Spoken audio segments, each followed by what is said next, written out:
السلام علیکم ورحمۃ اللہ وبرکاتہ۔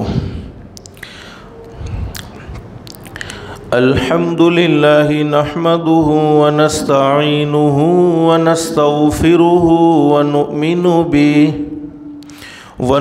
به ونتوکل علیہ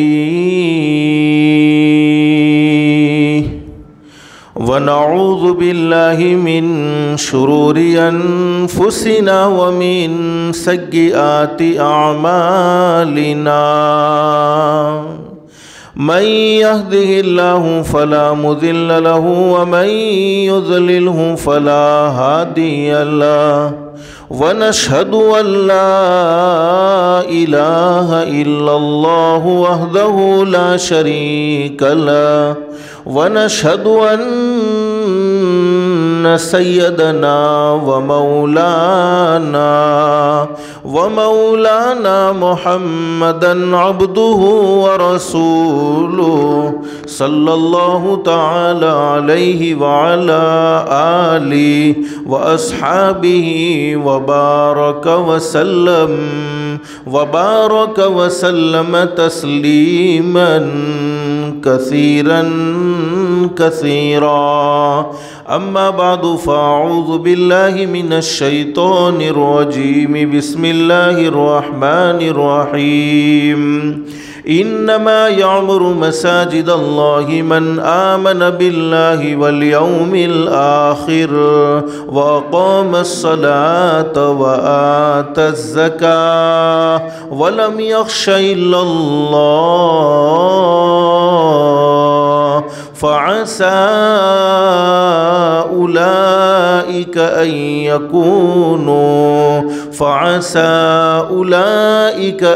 يكونوا من المهتدين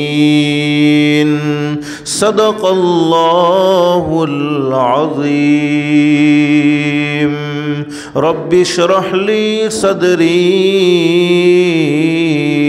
ويسر لي أمري واحلل عقدة من لساني يفقهوا قولي سبحانك لا علم لنا إلا ما علمتنا إنك أنت العليم الحكيم۔ درود شریف پڑھ لیں۔ اللہم صلی علی محمد وعلی آل محمد کما صلیت علی ابراہیم وعلی آل ابراہیم انک حمید مجید۔ اللہم بارک علی محمد وعلی آل محمد کما بارکت علی ابراہیم وعلی آل ابراہیم انک حمید مجید۔ اللہ کا ہم سب پر بہت بڑا احسان اور بہت بڑا کرم ہے کہ اللہ نے ہم سب کو جمعہ کے مبارک دن میں تھوڑی دیر کے لیے اپنے گھر میں یعنی مسجد میں جمع فرمایا۔ دعا کرو اللہ ہم سب کے جمع ہونے کو قبول فرمائے۔ اور حدیث شریف میں حضرت اقدس نبی کریم صلی اللہ علیہ وسلم کا ارشاد علی ہے، جمعہ کے دن ایک گھڑی ایسی ہوتی ہے، اس گھڑی میں کوئی بندہ اپنے پروردگار عالم سے جو بھی سوال کرے اللہ پاک اس کے سوال کو ضرور قبول فرماتے ہیں۔ اللہ سے دل سے دعا کر لو، اللہ تو نے اپنے فضل و کرم سے جیسے ہمیں مسجد میں جمع فرمایا، اللہ کے لیے کوئی مشکل نہیں، اللہ ہم سب کو جنت الفردوس میں بھی جمع فرمائے۔ میرے بھائیوں، ہمارے نبی حضرت محمد الرسول اللہ صلی اللہ علیہ وسلم کی ذات گرامی کو جب اللہ پاک نے نبوت سے سرفراز فرمایا، یعنی آپ کو ایک عظیم ذمہ داری کا مالک بنایا، ایک عظیم ذمہ داری آپ کے سپرد کی گئی. وہ ذمہ داری کیا تھی؟ اللہ قرآن کریم میں فرماتے ہیں فاصدع بما تؤمر واعرض عن المشرکین. اور قرآن کریم کے ایک مقام پر اللہ رب العالمین فرماتے ہیں لقد من اللہ علی المؤمنین اذ بعث فیہم رسولا من انفسہم یتلو علیہم آیاتہ ویزکیہم ویعلمہم الکتاب والحکمہ وإن كانوا من قبل لفی ضلال مبین. اللہ فرماتے میں نے مومنین پر خصوصی احسان کیا ہے. یوں تو تمام کے تمام لوگوں پر عمومی احسان کیا ہے، لیکن مومنین پر خصوصی احسان کیا ہے کہ حضرت محمد رسول اللہ صلی اللہ علیہ وسلم کی ذات گرامی کو تمہاری طرف نبی بنا کر بھیجا ہے تمہاری ہدایت کے لیے. اور آگے اللہ قرآن کریم میں فرماتے ہیں میرے محبوب حضرت محمد رسول اللہ صلی اللہ علیہ وسلم نے تمہیں خوبصورت زندگی کا طریقہ سمجھایا ہے. کون سی راہ کو اختیار کرو گے تو جنت میں جاؤ گے، کون سی راہ کو اختیار کرو گے تو جہنم میں جاؤ گے. اللہ کو راضی کرنے کے لیے کون سے اعمال کرنے چاہیے، اللہ کو راضی کرنے کے لیے کون سے گناہوں سے اپنے آپ کو بچانا چاہیے. حضرت نبی کریم صلی اللہ علیہ وسلم کی ساری زندگی یہی فکر رہی ہے، ساری زندگی آپ کی یہی کوشش رہی ہے کہ میری امت کا ایک ایک آدمی جنت کا حقدار بن جائے، میری امت کا ایک ایک آدمی اللہ کو پہچاننے والا بن جائے، میری امت کے ایک ایک آدمی کی دنیا بھی بہتر سے بہتر بن جائے اور آخرت بھی بہتر سے بہتر بن جائے. اللہ فرماتے ہیں یتلو علیہم آیاتی، میرے محبوب نے آ کر تمہیں قرآن کریم کی تلاوت کر کے سنائی، قرآن کریم کا پیغام سنایا. وَيُزَكِّيهِمْ، تمہارے دلوں کو دشمنیوں سے، تمہارے دلوں کو عداوت سے، تمہارے دلوں کو گندگیوں سے پاک اور صاف کر دیا. وَيُعَلِّمُهُمُ الْكِتَابَ وَالْحِكْمَةَ، اور تمہیں کتاب و حکمت کی باتیں سکھلائی، علم و حکمت کی باتیں سکھلائی. آگے اللہ قرآن کریم میں فرماتے میرے بندو، مومنین کو یہاں پر خطاب ہے، ارے میرے مومن بندو، احسان تو اللہ پاک نے تمام کے تمام لوگوں پر کیا ہے، لیکن مومنین پر خصوصی احسان کیا ہے. اللہ فرماتے وَإِن كَانُوا مِن قَبْلُ لَفِي ضَلَالٍ مُبِينٍ. اللہ فرماتے اگر میں نے میرے محبوب کو تمہاری طرف نبی بنا کر نہ بھیجا ہوتا تو تمہیں سیدھا راستہ دکھلانے والا کوئی نہ ہوتا، تم جہنم کے کنارے پر تیزی سے بھاگ رہے تھے، لیکن میرے محبوب نے آ کر تمہیں جنت والا راستہ دکھلا دیا. حضرت نبی کریم صلی اللہ علیہ وسلم کو اللہ پاک نے مکہ المکرمہ میں نبوت سے سرفراز فرمایا، آپ کو اللہ نے مکے میں پیدا فرمایا. اللہ سے دل سے دعا کر لو یہ حج کے مہینے ہیں، اللہ ہر ایک کو بیت اللہ کی حاضری نصیب فرمائے، اللہ ہر ایک کو طواف کی سعادت نصیب فرمائے، اللہ ہر ایک کو روضے رسول اللہ صلی اللہ علیہ وسلم کی حاضری نصیب فرمائے. اللہ کے لیے کوئی مشکل نہیں ہے، پیدا کرنے والا اللہ سب کچھ کر سکتا ہے. یہ ہم سب کا عقیدہ ہونا چاہیے، ہم سب کا یہ ایمان ہونا چاہیے. ہمارے نبی مکہ المکرمہ میں اللہ کے بندوں کو اللہ کی طرف بلا رہے، اور کیسے بلا رہے ہیں؟ اللہ قرآن کریم میں فرماتے ادعو الی سبیل ربک بالحکمت والموعظۃ الحسنہ. میرے محبوب حضرت محمد الرسول اللہ صلی اللہ علیہ وسلم اللہ کے بندوں کو اللہ کی طرف بلاؤ. کیسے بلاؤ گے؟ سخت بات سے نہیں، تانے سے نہیں، ارے دل دکھا کر نہیں، بالحکمہ، حکمت سے. حکمت کا کیا مطلب ہے؟ علماء نے لکھا ہے حکمت ایسا درست کلام جو انسان کے دل میں اتر جائے، سامنے والا اس کلام کو سن کر سوچنے پر مجبور ہو جائے، عمل کرنے پر مجبور ہو جائے. اور آگے اللہ قرآن کریم میں فرماتے والموعظۃ الحسنہ، ارے اچھی نصیحتوں سے، اچھی باتوں سے اللہ کے بندوں کو اللہ کی طرف بلاؤ. ایک طرف تو آپ کو یہ ذمہ داری دی جا رہی ہے کہ دنیا میں اللہ کو جو بھول کر زندگی گزارتے ہیں، دنیا میں اللہ کو جو ناراض کر کے زندگی گزارتے ہیں، دنیا میں وہ لوگ جو اللہ کو پہچانتے نہیں ہیں ان کو اللہ کی پہچان کراؤ۔ اب دین میں میرے محبوب حضرت محمد الرسول اللہ صلی اللہ علیہ وسلم اللہ کے بندوں کو اللہ کی طرف بلا رہے ہیں، اور حدیث شریف میں ہمارے نبی حضرت محمد الرسول اللہ صلی اللہ علیہ وسلم نے ارشاد فرمایا، اس دین کی محنت کے خاطر، اس ایمان کی محنت کے خاطر جتنا مجھے ستایا گیا، جتنا مجھے پریشان کیا گیا، جتنا مجھے آزمایا گیا، اتنا کسی اور کو نہیں آزمایا گیا۔ رات کو حضرت نبی کریم صلی اللہ علیہ وسلم سے اللہ پاک فرماتے ہیں، یا ایھا المزمل قم اللیل الا قلیلا نصفہ او انقص منہ قلیلا او زد علیہ ورتل القرآن ترتیلا۔ اللہ پاک فرماتے میرے محبوب صرف دعوت سے کام نہیں چلے گا، ارے اللہ کے بندوں کو اللہ کی طرف بلایا، صرف دعوت دینے سے کام نہیں چلے گا، بلکہ جن بندوں کو اللہ کی طرف بلایا ہے، جن بندوں کو اللہ کا تعارف کروایا ہے، اب ان کے لیے ہدایت کی دعائیں کرنا شروع کر دیجئے، اس لیے کہ دعا بھی ضروری ہے، دعوت کے ساتھ دعا کا بھی ہونا ضروری ہے۔ اور حدیث شریف میں حضرت نبی کریم صلی اللہ علیہ وسلم کا ارشاد عالی ہے، دعا مومن کے لیے ہتھیار یعنی طاقتور چیز ہے، دین کا ستون ہے، آسمان و زمین کا نور ہے۔ اور ایک حدیث میں حضرت نبی کریم صلی اللہ علیہ وسلم کا ارشاد علی ہے، دعا سے بڑھ کر اللہ کے نزدیک کوئی مکرم چیز نہیں ہے، کوئی اکرام والی چیز نہیں ہے، کوئی احترام والی چیز نہیں ہے۔ لیکن میں سمجھانا یہ چاہتا ہوں میرے پیارو، جمعہ کے مختصر سے وقت میں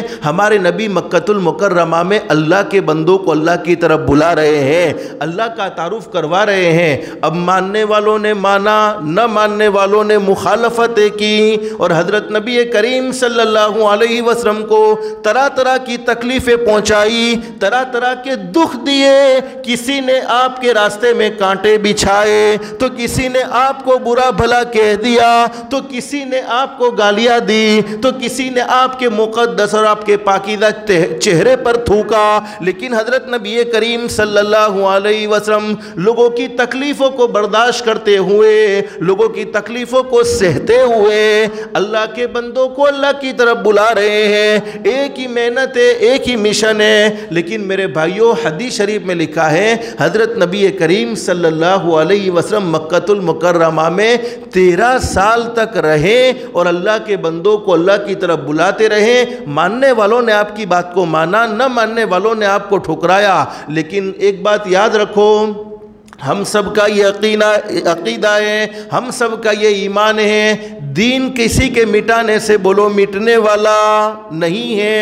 یریدون لیطفئوا نور اللہ بافواہہم، اللہ فرماتے میرے بندو تم کیا سمجھتے ہو، ارے دین کے چراغ کو پھوکوں سے بجھانا چاہو نہیں بجھا سکتے، رحمت للعالمین کے چراغ کو پھوکوں سے بجھانا چاہو نہیں بجھا سکتے۔ مکے والے حضرت نبی کریم صلی اللہ علیہ وسلم کو طرح طرح کی تکلیفیں پہنچا رہے ہیں، طرح طرح کے دکھ پہنچا رہے ہیں۔ اب مکے والوں کی تکلیف سے ہمارے نبی تنگ آ گئے، پریشان ہو گئے، چونکہ ہمارے نبی تو انسان ہے، خیر البشر ہے، یہ ہم سب کا عقیدہ ہے۔ حضرت نبی کریم صلی اللہ علیہ وسلم کے خلاف پلاننگ ہو رہی ہے، علماء جانتے قرآن کریم کے 9ویں پارے میں موجود ہیں، وَإِذْ يَمْكُرُ بِكَ الَّذِينَ كَفَرُوا لِيُثْبِتُوكَ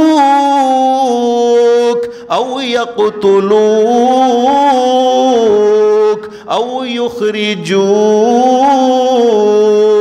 وَيَمْكُرُونَ وَيَمْكُرُ اللَّهُ وَاللَّهُ خَيْرُ الْمَاكِرِينَ۔ مکے والے پلاننگ کر رہے ہیں کہ حضرت محمد الرسول اللہ کہو صلی اللہ علیہ وسلم کو قید کر دیا جائے تاکہ اللہ کا تعارف لوگوں کو نہ کرائے، اللہ کے دین کی باتیں لوگوں تک نہ پہنچائے۔ او یقتلوک، یا نعوذ باللہ محمد کو کہو صلی اللہ علیہ وسلم قتل کر دیا جائے، او یخرجوک، یا محمد کو کہو صلی اللہ علیہ وسلم مکے سے نکال دیا جائے۔ اب میرے محبوب کے متعلق یہ پلاننگ ہو رہی ہے، اللہ نے قرآن کریم میں اس پلاننگ کو ذکر کیا۔ اب اللہ رب العالمین سے ہمارے نبی نے فرمایا، اے میرے پیدا کرنے والے اللہ، میں نے اللہ کے بندوں کو یعنی تیرے بندوں کو تیرا تعارف کروایا، تیری توحید سمجھائی، اللہ سے ایک ہونے کو بتلایا کہ بولو کرنے درنے والی ذات کس کی ہے، عزت دینے والی ذات کس کی ہے، ذلیل کرنے والی ذات کس کی ہے، اور کس کے سامنے جھکنا چاہیے۔ ایک اللہ کے سامنے جھکنا چاہیے، ایک اللہ کی عبادت کرنی چاہیے۔ اللہ میں نے تیرا تعارف لوگوں کو کروایا ہے، لیکن لوگ میرے دشمن بن چکے ہیں، کوئی مجھے قید کرنا چاہتا ہے تو کوئی نعوذ باللہ مجھے قتل کرنا چاہتا ہے تو کوئی مجھے مکے سے نکالنا چاہتا ہے۔ اللہ فرماتے ہیں میرے محبوب حضرت محمد الرسول اللہ صلی اللہ علیہ وسلم سے، میرے محبوب آپ کے متعلق یہ پلاننگ ہو رہی ہے۔ ہمارے نبی نے اللہ سے پوچھا کہ اللہ تو کیا چاہتا ہے؟ اللہ نے فرمایا میرے محبوب میں بھی یہ چاہتا ہوں کہ تم مکے کو چھوڑ دو۔ کیا فرمایا؟ میں بھی یہ چاہتا ہوں کہ تم مکے کو چھوڑ دو۔ اللہ کے نبی حضرت محمد الرسول اللہ صلی اللہ علیہ وسلم نے فرمایا اے اللہ یہ مکہ میں چھوڑ دوں گا تیرے حکم پر تو یہ کعبہ مجھے یاد آئے گا، یہ زمزم کا کنواں مجھے یاد آئے گا، یہ حرم میں ایک نماز کا ثواب 1,00,000 نمازوں کے برابر، وہ ثواب میں کہاں سے لاؤں گا؟ اللہ نے فرمایا میرے محبوب آج میرے کہنے پر مکے کو چھوڑ دو، وہ دن دور نہیں ہے، میں تمہیں مکے کا بادشاہ بنا دوں گا، میں تمہیں مکے کا سردار بنا دوں گا۔ اب ہمارے نبی حضرت محمد الرسول اللہ صلی اللہ علیہ وسلم نے پوچھا کہ اللہ میں کہاں چلا جاؤں؟ سیرت کی کتابوں میں لکھا ہے ہمارے نبی حضرت محمد الرسول اللہ صلی اللہ علیہ وسلم نے جب پوچھا کہ اللہ میں کہاں جاؤں، اللہ نے فرمایا میرے محبوب یثرب چلے جاؤ۔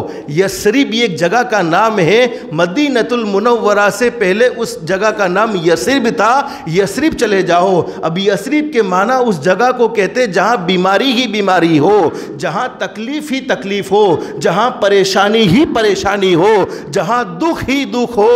حضرت نبی کریم صلی اللہ علیہ وسلم نے فرمایا اللہ میں یثرب تو چلا جاؤں گا تیرے کہنے پر، لیکن وہ تو بیماری والی جگہ ہے، وہ تو پریشانی والی جگہ ہے۔ اللہ نے فرمایا میرے محبوب فکر کرنے کی ضرورت نہیں ہے، میرے کہنے پر مکے کو چھوڑ دو، یثرب چلے جاؤ، اس لیے کہ تمہارا قدم یعنی تمہارا پاؤں ایسا مقدس ہے، تمہارا پاؤں ایسا پاکیزہ ہے کہ یثرب کی زمین پر پڑے گا۔ اللہ فرماتے میری عزت کی قسم میں اس زمین کا نام بھی بدل دوں گا اور میں اس زمین کی شان بھی بدل دوں گا۔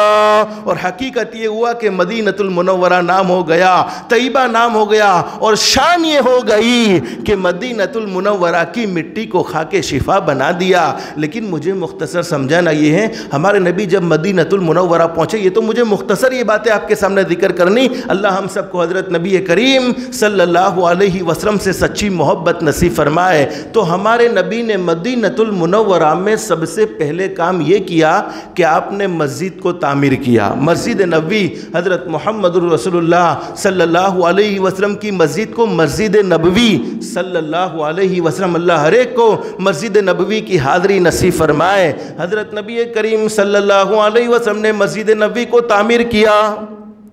اب مسجد نبوی کا کام مکمل ہو چکا ہے، مسجد نبوی کا تعمیری کام مکمل ہو چکا ہے، لیکن اس زمانے میں لائٹنگ کی ضرورت تھی۔ جیسے آج الحمدللہ ہمارے یہاں LED لائٹیں ہیں، ٹیوب لائٹیں ہیں، ویسی اس زمانے میں لائٹیں نہیں ہوا کرتی تھی، بلکہ جب مسجد نبوی تعمیر ہو گئی تو لائٹ کے لیے کیا کرتے تھے، وہ کھجور کی چھالیں آپ سمجھتے ہیں، کھجور کی چھالیں چھت پر ڈالی جاتی تھی، اس کو جلایا جاتا تھا، جلتی تھی وہاں تک روشنی، اور جب بجھ جاتی تھی تو اندھیرا ہو جاتا تھا۔ حالانکہ اعمال سے تو وہ مسجد پوری کی پوری روشن تھی۔ اعمال سے وہ مسجد پوری کی پوری روشن تھی، لیکن لائٹنگ کی بڑی ضرورت تھی، لائٹ کا بڑا مسئلہ تھا۔ حضرت نبی کریم صلی اللہ علیہ وسلم کے زمانے میں صحابہ کرام کبھی اندھیرا ہوتا، کبھی اجالا ہوتا، نماز بھی پڑھتے تھے، تہجد کی نماز بھی پڑھتے تھے، قرآن کریم کی تلاوت بھی کرتے تھے، ذکر کے حلقے بھی لگتے تھے۔ ایک صحابی جن کا نام ہے حضرت تمیم، بولو کیا نام ہے؟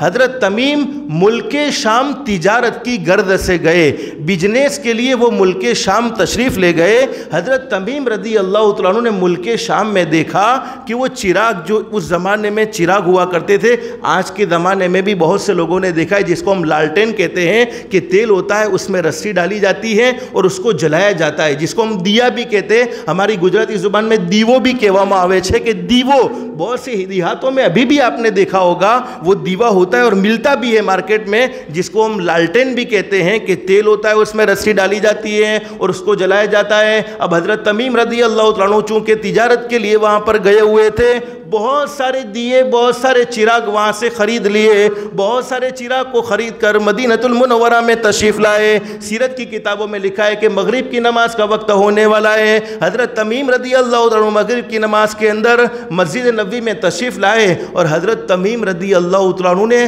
2 دیوے یعنی 2 چراغ آگے رکھے، 2 بیچ میں رکھے، 2 پیچھے، یعنی مسجد نبوی میں جہاں جہاں جیسی جیسی لائٹنگ کی ضرورت تھی، پوری مسجد نبوی کو لائٹنگ سے انہوں نے روشن کر دیا، مسجد نبوی میں اجالا کر دیا۔ حضرت نبی کریم صلی اللہ علیہ وسلم مغرب کی نماز پڑھانے کے لیے تشریف لائے اپنے گھر سے۔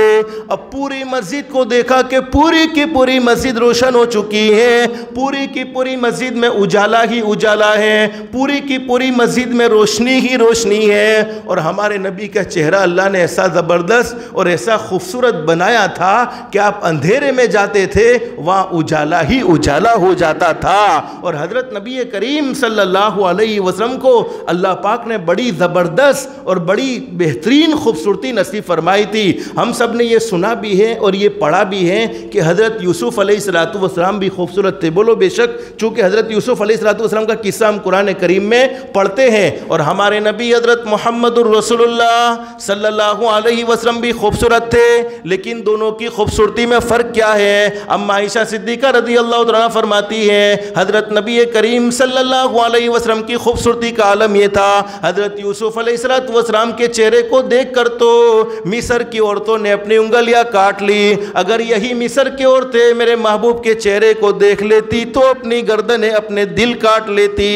لیکن حدیث شریف میں بڑی زبردست بات بیان فرمائی ہے، ایک فرق ہمیں سمجھایا، ہمارے نبی کے چہرے کی خوبصورتی کا عالم یہ تھا کہ مصر کی عورتیں اپنے دل کو کاٹ لیتی، لیکن علماء نے بڑا عجیب جواب دیا، حضرت یوسف علیہ السلام بھی حسین و جمیل ہے، اور ہمارے نبی حضرت محمد رسول اللہ صلی اللہ علیہ وسلم بھی حسین و جمیل ہے، دونوں کی خوبصورتی میں فرق یہ ہے کہ حضرت یوسف علیہ السلام کے چہرے کو دیکھ کر مصر کی عورتوں نے اپنی انگلیاں کاٹ لی، اور صحابہ کرام نے حضرت نبی کریم صلی اللہ علیہ وسلم کے چہرے کو دیکھ کر اپنی گردنیں کٹوا لی۔ تو بولو کس کی خوبصورتی زیادہ ہے؟ صحابہ کرام نے ہمارے نبی کے کہنے پر اپنا سب کچھ قربان کر دیا، اور علماء جانتے صحیح حدیث میں یہ بات موجود ہے، بہت سے صحابہ کرام کا بیان یہ ہے ہمارے گھر میں کئی دن تک کھانے کو کچھ نہیں ہوتا تھا، زندگی پریشانیوں میں گزرتی تھی،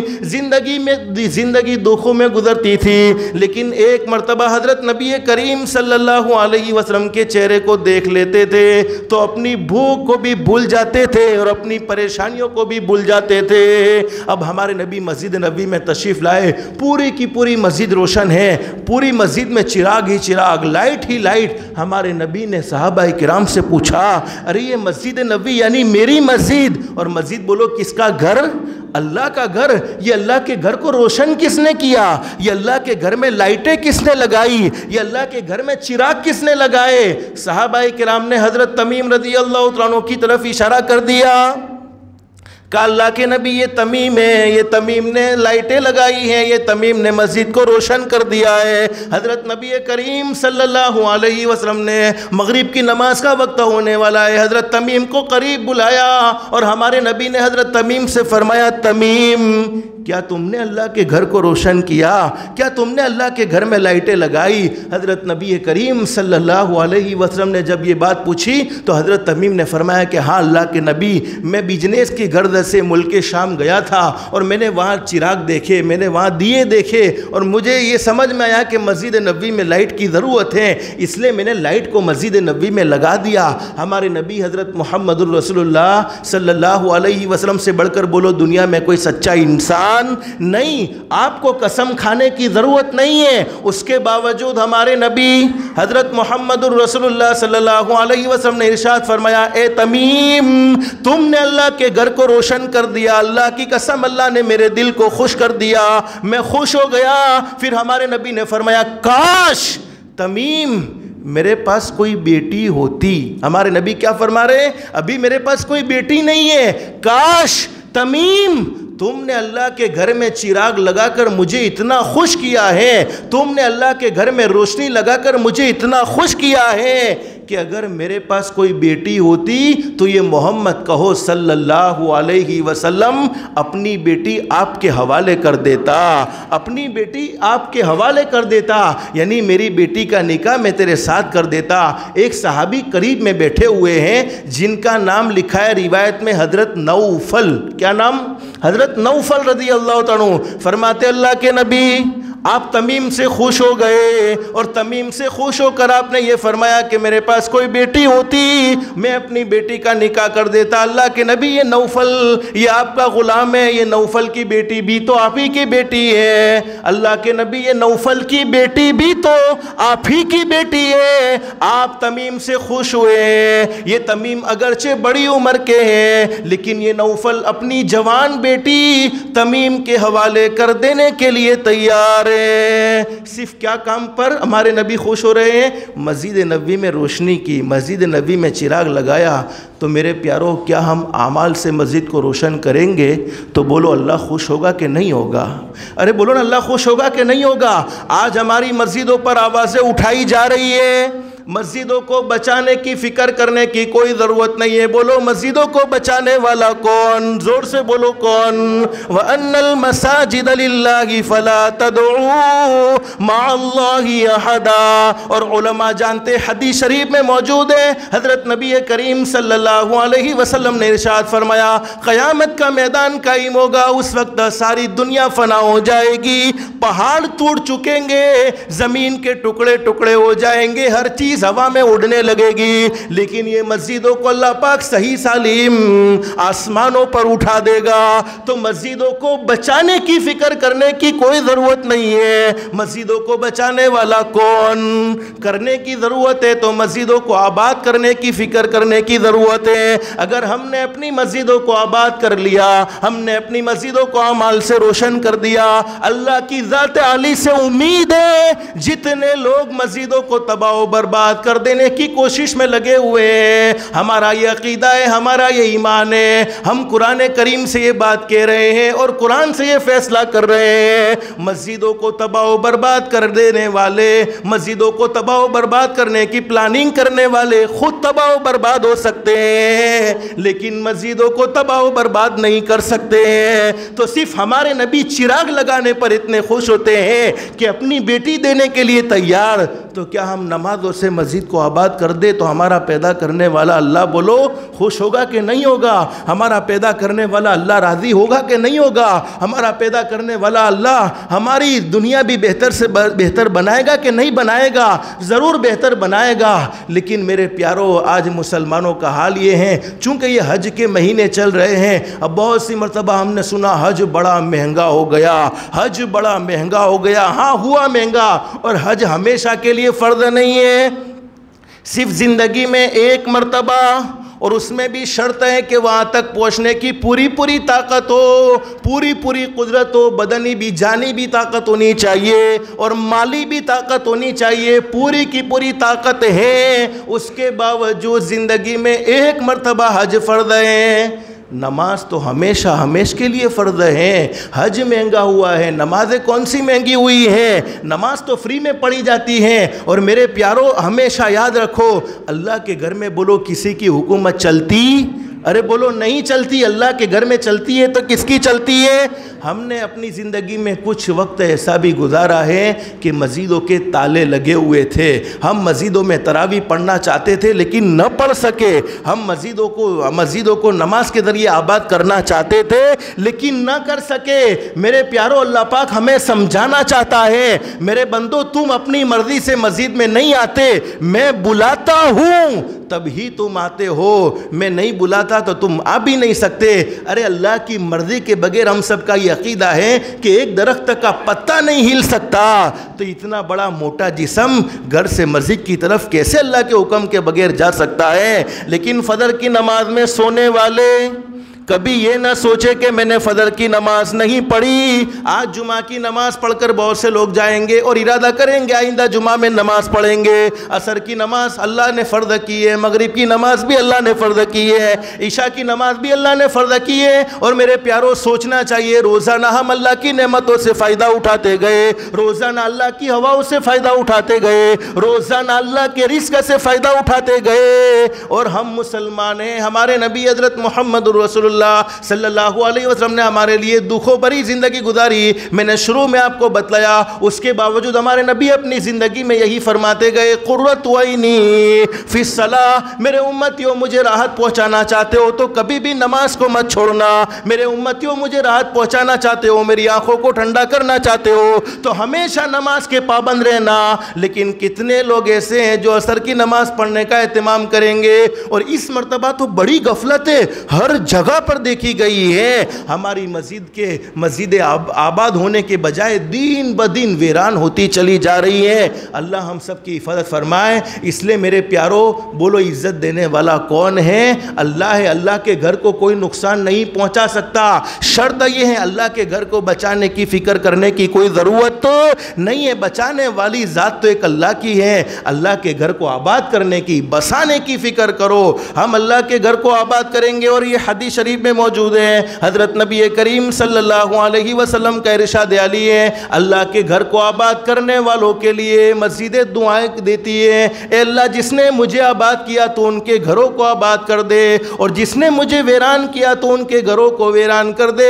آج زندگیوں کا سکون و اطمینان چھین گیا ہے، زندگی کا چین چھین گیا ہے، ہزاروں نعمتیں ہمارے پاس موجود ہیں، ہم ہر وقت جو چاہے کھا سکتے ہیں، جو چاہے مشروب پی سکتے ہیں، اس کے باوجود دل بڑا بے چین ہے، دل بڑا بے قرار ہے، دل میں سکون نہیں، دل میں اطمینان نہیں۔ اس کی ایک وجہ علماء نے یہ لکھی ہے، جو اللہ کے گھر سے دور بھاگتا ہے، اللہ کے سامنے نہیں جھکتا، اذان کی آواز کو اپنے کانوں سے سننے کے باوجود اس کے قدم اللہ کے گھر کی طرف نہیں اڑتے ہیں، سب سے بڑا وبال یہ ہوتا ہے کہ اللہ پاک اس کی زندگی کا سکون چھین لیتے ہیں، اس کی زندگی کا چین سکون اللہ پاک چھین لیتے ہیں۔ تو اللہ سے دل سے دعا کر لو، اللہ ہم سب کو 5 وقت کی نماز کا اہتمام کی توفیق نصیب فرمائے۔ باقی باتیں رہ گئی، زندگی رہی تو انشاءاللہ یہیں سے بات آگے شروع کریں گے، اللہ ہم سب کو عمل کی توفیق نصیب فرمائے۔ لیکن میرے پیاروں میں بار بار کہتا ہوں، جمعہ کا مبارک دن ہے، ہمیشہ یہ کوشش کرو اذان کے وقت پر مسجد میں پہنچ جانے کی کوشش کرو۔ بہت سا مجمع ایسا ہے، اللہ کے لیے کچھ نہ کچھ وقت جمعہ کے دن تو ہم فارغ کر سکتے کہ نہیں کر سکتے، اور ضرور کرنا چاہیے۔ جمعہ کے دن اذان سے پہلے مسجد میں آنے والوں کے لیے بڑی خوشخبری ہے، حدیث شریف میں ان لوگوں کو نیک شمار کیا جاتا ہے اور بڑا اجر ہے، بڑا ثواب ہے۔ اس لیے ہمیشہ اس بات کی کوشش کرو، جہاں پر بھی جمعہ پڑھو، میں یہ نہیں کہتا کہ اس مسجد میں جمعہ پڑھو، تو جہاں پر بھی جمعہ پڑھو اذان سے پہلے مسجد میں پہنچنے کی پوری کوشش کرنی چاہیے۔ ہمیشہ ہر نماز میں ویسا ہی ہونا چاہیے کہ فرض نماز ہم پڑھتے اس سے پہلے سنت و نوافل کو، سنت کو اہتمام سے پڑھیں گے تاکہ فرض میں ہماری پوری توجہ رہے گی۔ اس لیے اذان سے پہلے مسجد میں آنے کا اہتمام کریں۔ اللہ سے دل سے دعا، اللہ ہم سب کو نمازوں کا اہتمام کی توفیق نصیب فرمائے۔ جمعہ کا مبارک دن ہمارے نبی حضرت محمد الرسول اللہ صلی اللہ علیہ وسلم کے احسانات ہم پر اتنے ہیں کہ ان کو گننا چاہے تو گن نہ سکے، شمار کرنا چاہے تو شمار نہ کر سکے، تو جتنا بھی ہو سکے درود پاک کی بھی کثرت کرتے رہیں گے انشاءاللہ۔ اللہ ہم سب کو اللہ کے احکام کے مطابق حضرت نبی کریم کریم صلی اللہ علیہ وسلم کے طریقے کے مطابق زندگی گزارنے کی توفیق و سعادت نصیب فرمائے۔ اللہ پاک ہم سب کو کہنے سننے سے زیادہ اخلاص، استخلاص اور استقامت کے ساتھ عمل کی توفیق نصیب فرمائے۔ آمین یا رب العالمین۔ وآخر دعوانا ان الحمد للہ رب العالمین۔ سنت باقی سنتیں پڑھ لیں۔ استغفر اللہ الذی لا الہ الا هو استغفر اللہ العظیم۔